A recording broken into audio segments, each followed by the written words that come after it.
And top stories are always brought to you by Vodafone. Now, there are fears tonight of an influx of terrorists from neighboring countries into Ghana's border towns. In the last 24 hours, Joy News is learning that about 500 more foreigners, mainly from Burkina Faso, have crossed into Ghana undocumented. The situation has led to the heightening of tensions between local communities and the many foreigners. Tonight, youth in the Savannah region have been mobilizing to protest against the threat. The latest influx was hundreds arriving in the last 24 hours at Fufuso, to be very specific, a suburb of Central Gonja district in that region. Salifu Adam is a youth leader in that community. They started dropping in our community, coming to our community without the notice of the youth. We will see that 40, 50 people have just come in a car. Even the car that the car that brings them to the community, we don't even know we don't even know the class. We can't even identify them. They normally come around within 1 o'clock in the morning or 2 o'clock. They normally come only with their wives and some other small children, not even a motorbike. They just come to the community looking for rooms to rent. Actually, it's a threat to we, the youth of this community. And secondly, they always come here without even our chief and some elders of the community. We, the youth, even find out from them, and they said for them, they don't even understand the language the people are even speaking. They learn their Mosis. If you ask some of them, that some other people who understand the Mosi language, they have a chat with them, and they said there is a war between them and some other people around their area within the Burkina side. That is why they are running away to this community. And there are more than 300 currently as I'm speaking to you. So it's a threat to we, the youth. Because for the past 5-6 months ago, there was an information and videos circulating that terrorists are moving around to people communities, flipping around people communities, which we don't know. We suspect that this will be one of them. They just move around. We don't know where they are coming from. No NADMON official have come to check on them. No Central Gonja, this assembly has not also come to our aid. They look for rules around the bush area, just the edge, the ending part of the community. That is why they normally look for rooms to stay. What do you want the District Security Council and the Regional Security Council to do about the situation? We want them to come and to take a tour and then a thorough investigation about these people. We want them to come to our community and let us know where these people are coming from. We want them to come and know whom they have contacted before coming to this our community, and we want them to investigate them. We don't know where they are coming from. If care is not taken, one day we will get up and all of us have been bombed or been killed in this community. Tell me what you are going to do. I hear that you may be staging a protest tomorrow. We were going to do a protest, to do a demonstration for our leaders to come out and tell us where these people are coming from. Actually, some of our fathers from our houses are telling us to hold on. They will go into this matter and get back to us. They will come and let us understand what is actually. Well, regional correspondent in the Savannah regional area is joining me right now. He's been following up on this for us all day. Isaac Nonya. Thank you, Isaac, for the work you've been doing trying to get this confirmed for us. Tell me, what have you discovered? Hello. Yes, Isaac. Yes. What have you managed to confirm? Well, it is true that these visitors are in Fufusu, and they'll be here close to 2 weeks without any official sitting down with them to know where they're coming from and also to know their purpose.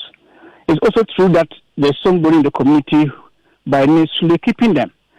And it's also true that there's not any form of identification among any of these people who are in the community. It took a few group of youth to raise the alarm and then therefore bringing the media into the front line of these people. So as we speak, we are told that the district chief executive of Central Gonja, who happens to be the DASEC chairman, is mobilizing some other officers to visit and find out these people where they're coming from. We are equally told that the assemblyman of the area and then one other sub-chief are claiming that the people do visit for farming every year. So the question we asked them, which they couldn't provide the answer is, when was the last time these people came here to visit? And do they have farms that are lying, waiting for them to come and farm again? That answer was not forthcoming. So we are saying that these people are strangers who have come into the community. And once the residents say they are afraid, they don't know that they have never seen them, there should be a solution to their presence there, either they're going back or not. I will speak the limited facility in terms of rooms. Fufusu is just a community, a limited number of people who are there. But once the people need rooms to rent, it means that there will be a burden on the limited resources that are there. There will be competition for whatever the community they are managing. They want confirmation as to where they are going from here or they are staying with them, and to know whether their security or their lives are safe in the hands of these people. Yeah, and talking about the security situation, we just heard that the youth leader, and they've been planning protest on this. The main fear is some of these individuals may have terrorist elements amongst them. How are community people dealing with this concern? And I wonder if the local authorities are addressing it in any way. Yes, Evans, until the youth raised the alarm, I think the elders were fine with that. They didn't see any danger at that. But now the elders are trying to sit down and call the gentleman keeping some of them, accommodating some of them. Because he claimed to be a Mboshi. He was born and bred in Fufusu, the Nakosule. But the other danger is that there's a suburb of that community who residents are also trying to come in terms with the youth of Fufusu to protest for these people not to extend to their community. So it now depends on what the RESEC and then the DASEC of Central Gonja will do with these people, whether they will hand them over to NADMO or they will find another way of relocating them or keeping them in check to prevent any violence between them and then the indigenous of Fufusu and then around Makpan. Is anybody in particular housing these 500 or so, we understand, who crossed in a week ago? Yes. There is a gentleman who was born and bred in Fufusu. Yeah, so you talked about that. I name Sule. I wonder, you talked about that, but I wonder if the local assembly, the District Security Council, is taking official, formal steps to accommodate them, and also ensure that they are restricted in an area where they can screen them to ensure that terrorists are not taking advantage of this to then as we've heard from the community, cause harm. Yes, Evan. It takes our media report for officialdom to try to intervene. Until that, they have been there for 1 to 2 weeks without any form of checks or apprehension to make sure that these people are not do not pose threats. We also know that there's a police post around Fufusu. They're in charge over there, together with the district commander, Central Gonja. They said this evening they'll be moving to the community to try to sit down with these people and to understand where they're coming from, then report to regional command and then RESEC. Thankfully, we'll get some further clarity on this when we talk to the regional chair, the chair of the Regional Security Council, the regional minister, who will join us pretty shortly. But let's get further clarity on the situation there. Let's bring in the Ghana Refugee Board. Tete Paddy is Executive Secretary of the Ghana Refugee Board and joins us on the line right now. Mr. Paddy, thanks for your time here on Top Story. Thank you for having me, Evan. Yes, the concerns from the community and the youth there were planning a protest tomorrow. Do we know any more about this latest group of people? The community people put the number 500 who had come in. What are your official reports telling you about this? Right. So we at Ghana Refugee Board, first of all, we work with the security agencies because we know that as much as this is a humanitarian situation, it is also very much a security situation. And so before we go into register, we have the go-ahead from the relevant security agencies. Apart from that, we are setting up a transit center, a reception center, where we're going to work together with the security agencies at that center. So as people come in and want to register, they are screened before we register them, and then take them through proper refugee status determination procedures. Now, with respect to the group that you are referring to, we have not dealt with that group yet. We've registered so far over 1,000 Burkinabes who have actually gone through the right processes. But we also know that there are several more who are coming in, given that the situation is not getting any better. But we do not compromise the procedures at all, and make sure that whatever needs to be done to maintain our own safety and that of the refugees is done.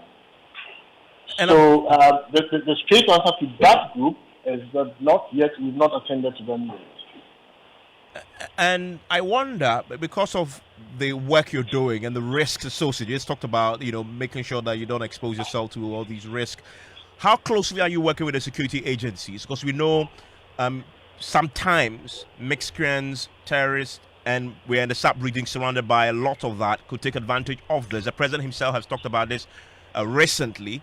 How close are you working with the security agencies to first identify, but also, while protecting yourself, also protecting the community, whilst you're trying to integrate and host them? Very closely, Evans.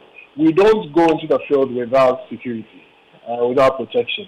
As I said, we are not taking anything for granted at all. We make sure that before we deal with any group, we are sure that they are cleared for us to deal with. In fact, we do not do any registration unless we have security clearance. And even with that, it is not the end of it all. When we are registering, we look out, our people are trained to look out for certain signals. If there's any doubt or any suspicion, we pass people on to the security agencies. So that's what we do. So 1,000 formally registered so far. Where are these people being kept? How are you taking care of them? Right, so they are actually over 1,000, getting close to 2,000. These people are living in the communities, not on their own. Some of them are on their own. There are few groups who are on their own. Those who are on their own, security has advised, and we are preparing a place to move them to. These are people who are close to the border. It's the proximity to the border is not safe for them, and it is not safe for the communities that they are residing in currently. And so we are moving them away from those areas to areas that are far enough from the border, which will enable us to carry out more screening while we do the registration. We think that this will be the right thing to do to protect both the host communities and the refugees, and indeed ourselves. You said the communities they currently are in unsafe for them. Why is that? The closeness to the border makes it unsafe for them. For instance, if indeed they're running away from people who are aiming to cause them harm, and they are close to the border, it makes it easy for them to be attacked if any such persons want to do so. And so the reason why the locations close to the border is unsafe. And you talked about there are more refugees or people still crossing from Burkina Faso, in some of them already in these parts of Ghana, still not documented yet. What's the challenge with keeping tabs with everybody else coming in? Is it overwhelming? Is it because of the sheer numbers of people crossing on a daily basis?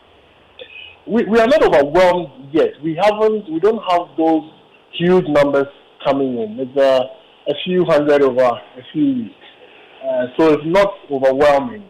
Ghana Refugee Board has a presence in the region now. We have an office in the regional capital, and that's where we are operating from. And so as I speak to you, currently, our staff are in the field registering people who have been cleared for us to register. So I would not say that we are at a point where we are overwhelmed. But that is not to belittle the situation that we have on our hands. Things are not getting any better in Burkina, and so chances are more people will come in. And we are activating our contingency plans, which we have for all situations. to make sure that if there's a huge influx, we will be able to take care of it. And we're working very closely with our partners, the UNHCR, who are providing all the support that we need to make sure that we contain the situation. Thank you very much. And that is the Executive Secretary of the Ghana Refugee Board, Tete Paddy, there, confirming to us tonight that as far as the refugee status or the refugee situation is concerned, because of the conflict in Burkina Faso, they're having to deal now with official numbers, placed the number of people they've so far registered close to 2,000 people, and many of them still crossing in on a daily, weekly basis. There's a recent influx of about 500 people. They are yet to formally register them. That is the number. The recent influx. This was causing a bit of a rise in tensions between the community and these individuals who had fled into the country, particularly in the Savannah region. Thankfully, we can speak to the Savannah Regional Minister, Said Muhaza Jibril, who also chairs the Regional Security Council. Mr. Jibril, thanks for your time here on Top Story. Thank you very much, Evans. We just finished talking to the Ghana Refugee Board, and they confirmed that they can tell us close to 2,000 people they have on record. For the Regional Security Council, what is your own official numbers in talking about people crossing into Ghana? Good evening, Evans, and good evening to your cherished listeners. I think the geographical location of Savannah region makes it very attractive for the influx of the refugees from Burkina Faso and then La Côte d'Ivoire. One of the reasons being that we have vast land that is uncultivated, very green pasture for the normals to come around and then spend some 2-3 months and to go back. But with recent influx of refugees that we are getting in Savannah region has nothing to do with these nomads, but also has something to do with the terrorist activities in the Burkina Faso. In fact, just recently, about 2 days ago, we had numbers of over 50 to 100 settling in one particular village called Fufulso Junction in the central Gunja district. And in fact, it is raising eyebrows with the communities are not happy about that. But the official numbers that we have recorded so far by the Ghana Immigration Service is over 3,000 refugees that we have received or that are settling currently in the Savannah region.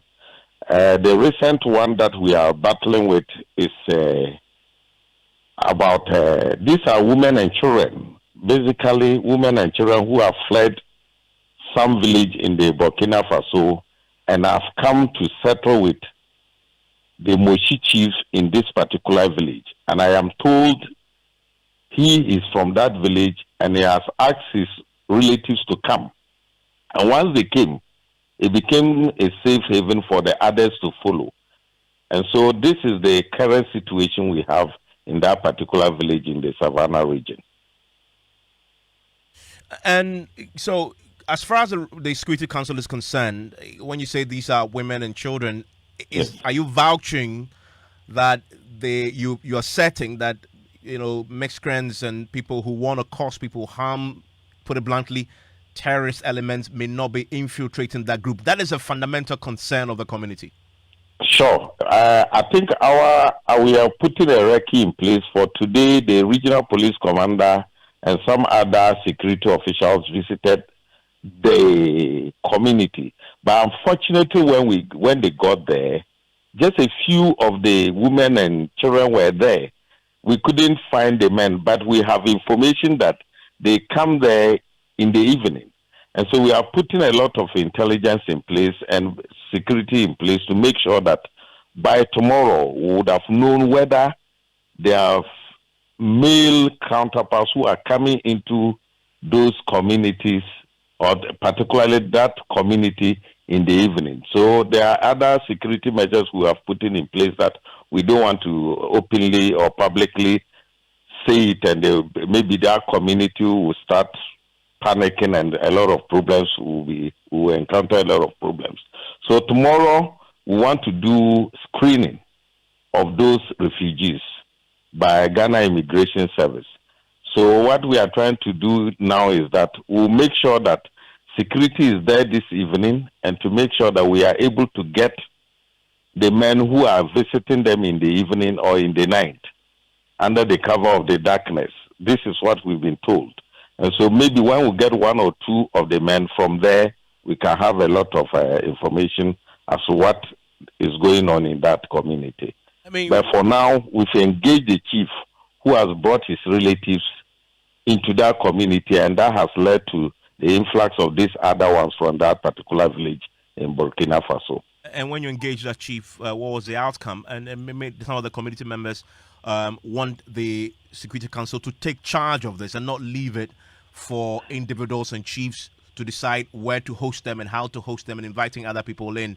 What's the plan going forward on that? Sure. When we met the chiefs in that area, they actually told us that it has been a yearly affair. They always come during the rainy season. You know, it has started raining in Savannah region, in the north. So they come to do farming and to go back. And a lot of them, when they come, they don't want to go back. They try to build their own houses and to stay. So they've given them a particular area in which they've done about 6 houses that we counted there. But this time around, the number that has come is so frightening for even the community itself. And so they are really worried. And so they are telling us that tomorrow when we finish with the screening, they are going to get a particular location for the refugees to settle and then do their normal farming that some of them come to do and to go back to Burkina. But this time around, they've seen that some of them haven't actually come to do farming, but just that they have run away from the terrorist attacks in their country. That is precisely Burkina Faso. Thank you very much, sir, for your time, for that update there in the Savannah region. That's a Savannah regional minister there, Said Muhaza Jibril, telling us about the security arrangements. They're deploying security and police right now to try and keep tabs on the latest influx of people from Burkina Faso. Listening in on all that is Dr. Festus Kofi Orban, is the head of research and capacity building with the West African Network for Peace Building. He's done some extensive work in that part of the country when it comes to the possibility of terrorist infiltrations. Joins us on the line. Doc, thanks for your time here on Top Story. Thank you very much, Ivan. You've just been listening to the chairman of the Regional Security Council. What do you make of the approach you're adopting to deal with this potential threat, but also women and children coming in who may be fleeing the conflict in Burkina Faso? Thank you very much. I think that, first of all, I think most of the interventions that are being put in place have come a little bit late. I'm saying this because when the Burkina Faso situation started, we all knew that due to the worsening situation in Burkina, there was possible influx of refugees, asylum seekers to Ghana.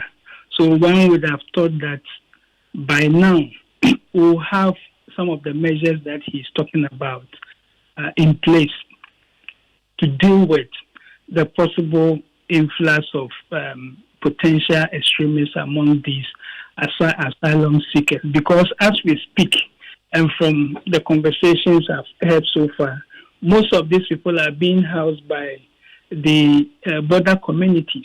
They are hosting most of these asylum seekers, women, children, which for me, I think shouldn't be the case in terms of they being the first point of a call when these people arrive in the country.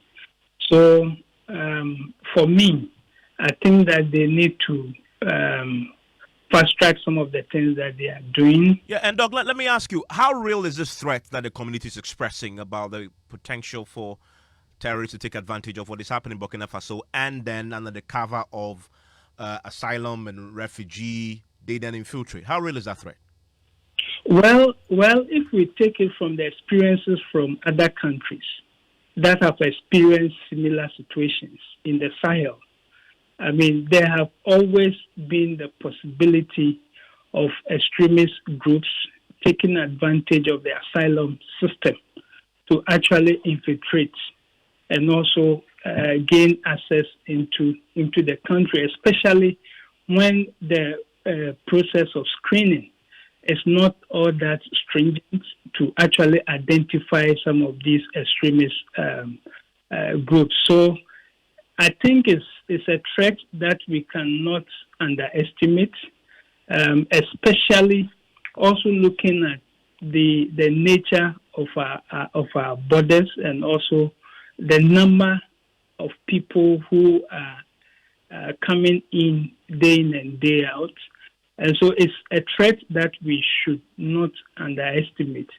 And also the fact that most of them are also fleeing these extremist attacks in their country of origin.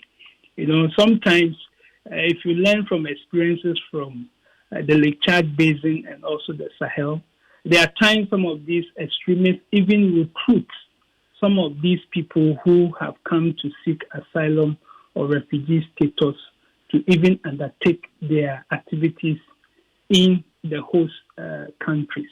So it's a threat that we need to pay attention to. It's a threat that we need to put measures in place to make sure that everyone entering is properly screened so we deal with any potential influx of these people into the country. Okay, thank you very much, Dr. Festus Kofi Obend is the head of research and capacity building at the West Africa Network for Peace Building, WANEP. And in the last few hours, Amnesty International has just published a report into the activities of the soldiers of Burkinabe military forces, and they are now documenting many cases of massacre and potential human rights violations, crimes against humanity. They document a case on the 20th of April in a town called Kama. It's a village 15 kilometers from Wahuguya in the north of the country. Elements, they claim, of the Burkinabe army entered the village at 7:30 a.m. in the morning in what villagers believe to be a routine patrol.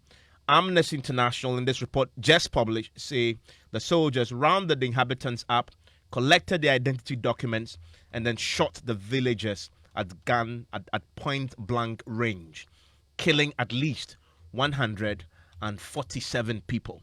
And as we've just been hearing there from the Regional Security Council, many of these women and children have crossed over and still crossing over into Ghana in search of safety and refuge. But as you've heard, there's also the real threat that some of these warring factions, extremist groups, may take advantage of that also, which has raised alarm bells and placed the Regional Security Council on high alert. And there's a deployment of police now to try and monitor the influx of men beyond the women and children arriving to ensure that this doesn't become an issue that Ghana will also have to deal with because of the potential threat. If you are